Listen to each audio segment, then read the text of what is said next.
Social media पर रोज देखते हो, किसी भी कौम के अंदर अगर तकलीफ पड़ी, अगर मुझे याद किया सोशल मीडिया के माध्यम से, व्यक्तिगत उपस्थिति, मैं नहीं रहा, मेरे तीनों विधायक जाते हैं। और राजस्थान के अंदर बंजारा समाज की तो संख्या नहीं है, बहुत कम संख्या है। जब उनके यहाँ हाई कोर्ट के आदेश से कांग्रेस सरकार ने गुंडागर्दी करी, कलेक्टर एसपी पहुंचे और बंजारों के घर तोड़ दिए। मेरे दोनों विधायक सुबह 7 बजे पहुंचे, पुलिस ने झूठे मुकदमे दर्ज किए और हमने आंदोलन किया, बंजारों की जीत कराई। सरकार फिर भी बैकफुट पे आने के बाद भी कुछ बातों से मुकर गई, लेकिन मैं धन्यवाद दूंगा मेरे इन दोनों विधायकों का, पुखराज जी, इंदिरा बावरी का, कि वो राजस्थान की सरकार से लोहा ले रहे थे उन गरीबों को बचाने का। और हनुमान बेनीवाल ने बड़ा आंदोलन करके ये संदेश दिया, हम वोट के लिए नहीं लड़ते हैं। कई जातियों की तो संख्या ज्यादा है, उन जातियों के समर्थन में खड़े हो जाए तो वोट बहुत मिलता है, लेकिन बंजारा समाज की बड़ी संख्या नहीं है, उनका कोई विधायक नहीं है। लेकिन भगवान की कृपा मेरे ऊपर है और मैं जाति से मेरा लगाव है। बंजारों का अलग इतिहास है, बंजारों का इतिहास पढ़ोगे तो आपको लगेगा कि किस तरह के लड़ाके थे और किस तरह उन्होंने हर व्यवस्था के अंदर टक्कर ली, अपने धर्म की रक्षा करी और दूसरे धर्मों को भी एक संदेश दिया बंजारा समाज ने। भाइयों, हनुमान बेनीवाल हर व्यक्ति के साथ है।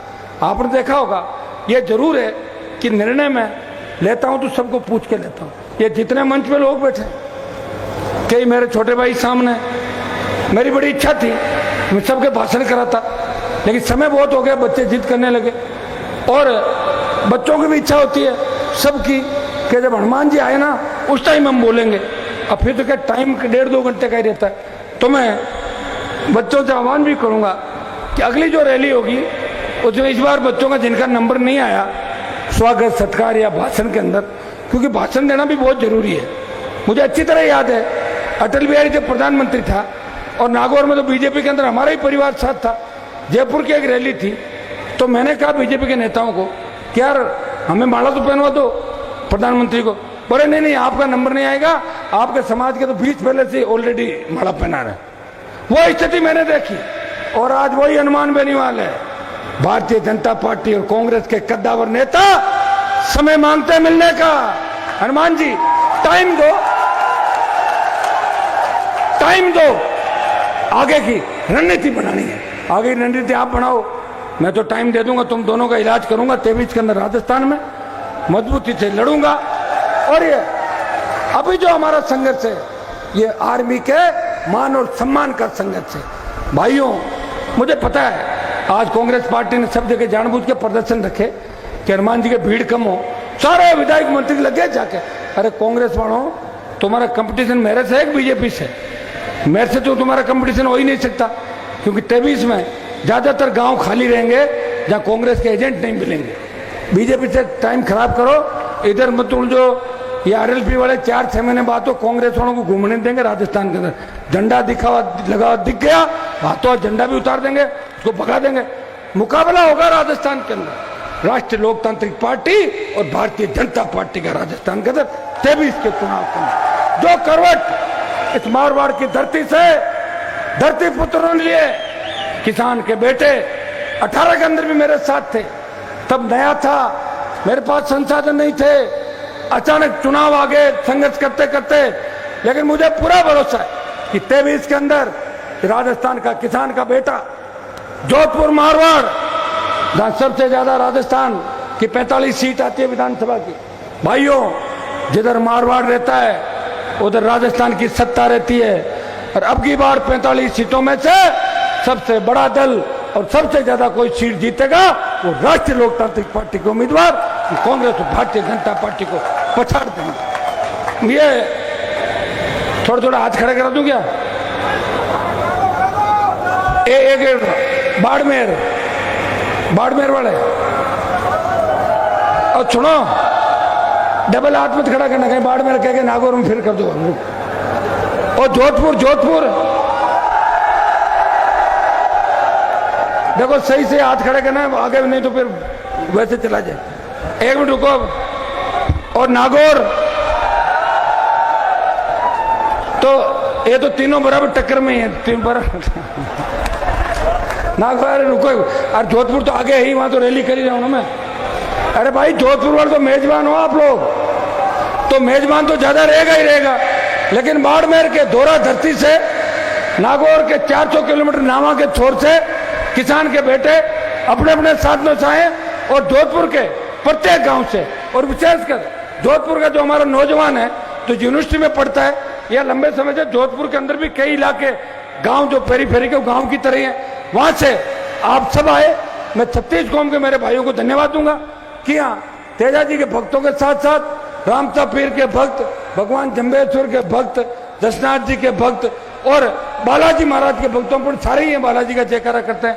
देव जी के भक्त जितने आए सबको मैं धन्यवाद देता हूं, और इतना भरोसा आपको दिलाता हूं कि 18 तारीख को 18 जुलाई से शायद लोकसभा का सत्र चालू हो सकेगा। मैंने सुनी अभी कंफर्म नहीं, मुझे कह रहे कि 18 जुलाई से चालू होगा। लोकसभा के अंदर तो उस दिन टीओडी होगा, जिस दिन हम पहले दिन जाएंगे अग्निपथ, हम उस अग्निपथ पे चलेंगे लोकसभा के अंदर, ठीक है। लेकिन भाइयों, उससे पहले भी जोधपुर की रैली के बाद अगला जो हमारा पड़ाव है, मेरी इच्छा थी आंदोलन लंबा चल सकता है। मोदी जी अहंकार में है, घमंड में है, सारी ताकतें उनके पास है, और मुझे तो एक चीज ये भी लग रही है, जब इंदिरा गांधी सत्ता में हुआ करती थी तो इंदिरा गांधी को लोग भगवान की तरह पूजते थे। तो इंदिरा गांधी को लोगों ने कहा कि साहब, ये आपके सामने जो विरोधी है इन सबको कुचल दो। बोले क्या करना चाहिए? बोले इमरजेंसी लगा के इनके हाड़ फोड़ो, सबके ठीक हो जाएंगे। इंदिरा गांधी ने इमरजेंसी लगाई और जबरदस्ती नसबंदी का अभियान चलाया देश के अंदर। कई तो कुंवारे बच्चों की नसबंदियां हो गई थी उस समय, पता करना, इतिहास उठा के पकड़ पकड़ के नसबंदियां करती थी। भाइयों, इमरजेंसी के बाद जो चुनाव हुआ, उस चुनाव में इंदिरा गांधी बुरी तरीके से हारी थी और इंदिरा को भी जेल जाना पड़ा था। मुझे लग रहा है कि किसान के बाद सेना, देश का जवान, कहीं मोदी जी इमरजेंसी लगाने का मन में तो नहीं आ गई आपकी कि देश में इमरजेंसी लगा के मैं इन आंदोलनों को कुचल दूं? गलती से ये काम मत करना। इंदिरा गांधी तो जेल में रह गई थी, आपका तो 3 दिन मन नहीं लगा जेल के अंदर। मुझे पता है कि आप कितने मजबूत हो। ऐसा कोई काम मत करना प्रधानमंत्री जी जिससे देश बिखराव के कगार पा जाए।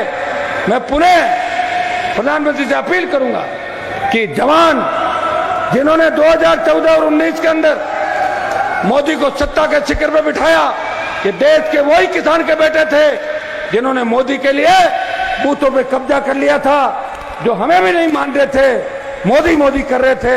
और भाइयों, मेरे लिए लोग ये भी कहते हैं कि हनुमान बेनीवाल तो लड़कों को बिगाड़ता है। मुझे बताओ, जोधपुर, बाड़मेर, नागौर के कितने लड़के बिगाड़े आज तक?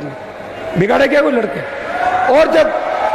और जब लड़कों को सबसे ज्यादा जरूरत पड़ी किसी नेता की, जब मेरे छोटे भाइयों के भविष्य अंधकार में हुआ, प्रधानमंत्री का तुगलकशाही निर्णय आया और हिटलरशाही जो इन्होंने ये अग्निपथ लेके आए, इसका विरोध अगर देश में किसी ने किया तो आपके बड़े भाई छोटे भाइयों की चिंता देखते हुए आपका बड़ा भाई सड़क पर लड़ने के लिए सबसे पहले निकला। मैं विश्वास दिलाता हूं, सड़क से लेकर सदन तक इस बार जय जवान जय किसान के नारे के साथ मोदी को दोबारा झुका